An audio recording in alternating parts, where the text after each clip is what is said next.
Makakasama ho natin ngayon pong umagang ito, Comrade Chairman George Erwin Garcia. Chairman Garcia, good morning po sa inyo, sir. Si Orly Trinidad po ulit sa Radyo na TV pa. Chairman, good morning.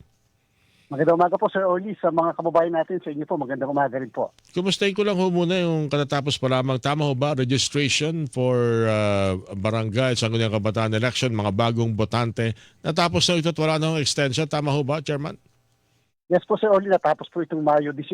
Hindi po tayo nag-extend sapagkat napakahaba po ng binigay natin na palugit sa pagpaparehistro mula October 20 hanggang Mayo 18.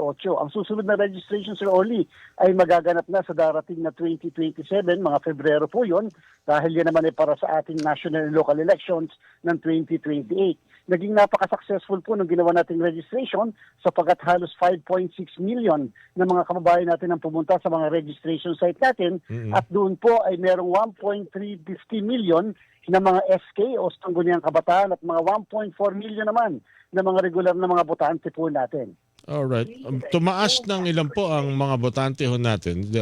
Idagdag po itong katatapos pa lamang na registration, Chairman. More or less po, kung dati-dati noong 2025 elections ay meron tayong 68 million na botante na regular, ngayon po meron tayong mga more or less 71 million na regular na mga botante. Ang Sangguniang Kabataan po, Sir Orly, naman ay 25 million. Ganyan po kalaki. So more or less 71 million. So ito pong SK, ito po yung may edad na, tama mo ba, 16 hanggang 18? O 15 po, 15 anyos. 15 hanggang 18. Technically po, ang Sangguniang Kabataan ay 15 anyos hanggang 30 anyos. Kung kaya naman, sa darating na barangay SK election, yung 15 hanggang 17, isang balota ang matatanggap nila. At pagkatapos yun naman po 18 at hanggang 30 ay meron 2 balota na matatanggap. Isa sa Sangguniang Kabataan at isa para sa regular na barangay election. Maraming naidagdag na bilang sa mga kabataan o younger generation. Tama ba, Chairman? Tumaas po ang bilang na kanilang yes, po, Sir Orly, at natutuwa tayo sapagkat ibig sabihin, sila pa nga po yung humabol nung huling araw ng registration. Ibig sabihin talagang interesado silang bumoto kahit ito ay barangay at SK election na dati-rati ay hindi ganun kataas ang bilang ng mga bumoboto. Ito yung dapat natin pinoprotektahan na mga pag-asa ng bayan, mga bilang ng mga botante na idagdag na ito. Anyway, Chairman, sa ngayon wala pa namang nababalitaan na mga hakbang plano ipagpaliban ng November 2 barangay at Sangguniang Kabataan election. Ibig sabihin, tuloy-tuloy, yung mga napag-usapan natin last time na preparation po ninyo, yun po ay nagpapatuloy hanggang sa mga oras na ito.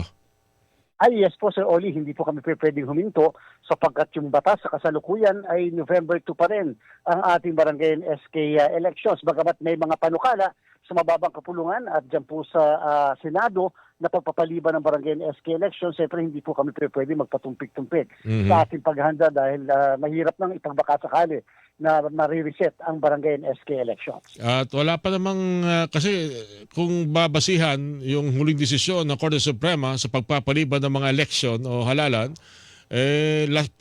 para ko sila sabihin ng huling desisyon last na to kung walang matibay na basihan, huwag kayo magpapaliban ng halalan.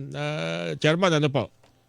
Tama po yung inyong nabanggit, kung walang matinding pagbabasihan o dahilan upang ipagpaliban ang barangay SK election. Dapat daw po ito isang regular na halalan na ine-expect ng ating mga kababayan. At syempre, Sir Orly, hindi po pwedeng gamitin yung budget na naka-allocate na dyan sa barangay SK para sa ibang item. Ayun. Kahit pa nga ito may magandang intensyon na paggagamitan. Yung nga po kasi para daw makatipid, lalo na ngayon, apektado pa rin ang ating ekonomiya ng digmaan sa Kidansilangan. Hindi mo basta-basta pwedeng ilipat yun doon.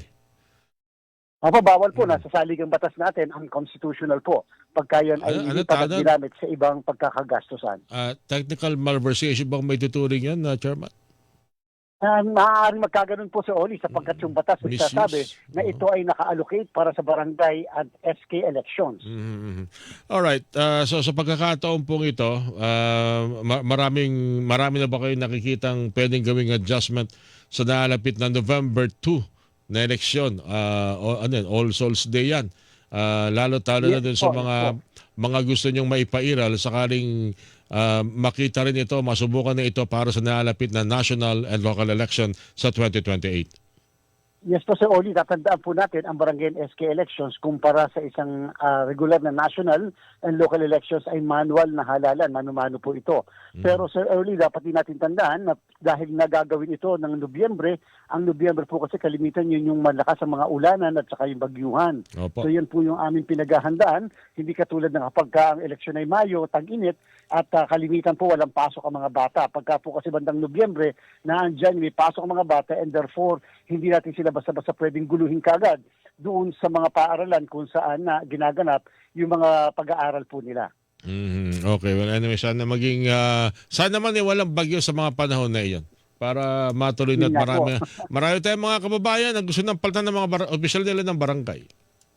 Yeah, siguro para Yan po ang matuloy. pagkakataon natin ang halalan. Kaya talagang dapat i-welcome natin at participate tayo sa isang halalan, Sir Oli. Alright, matanong ko lang po ang reaksyon ng COMELEC kasi pagkakaalam ko, na-desisyon nyo ho yung mga kaso kaugnay na sose ng dalawang senador, Chis Escudero, Rodante Marcoleta. Pero may mga development po ngayon eh.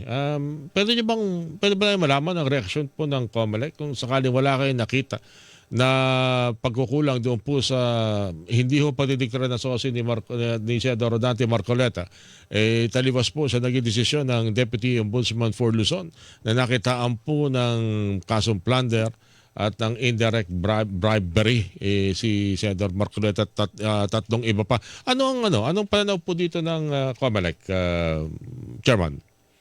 Sir Oli, noong po ako'y nakakapanayam nyo, sinabi po natin, may mga facts kami na na-establish.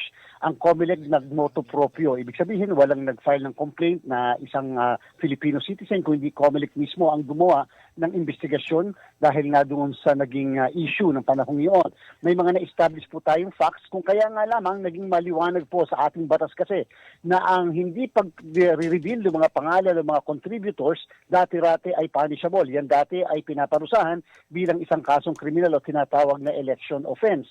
Subalit noong 1991 may naipasang isang batas, yung tinatawag na Republic Act 7166, na kung saan yung pagpaparusa tungkol sa hindi pag-reveal ng mga pangalan ng mga contributors ay hindi na po ginawang krimen. Ito po na decriminalize.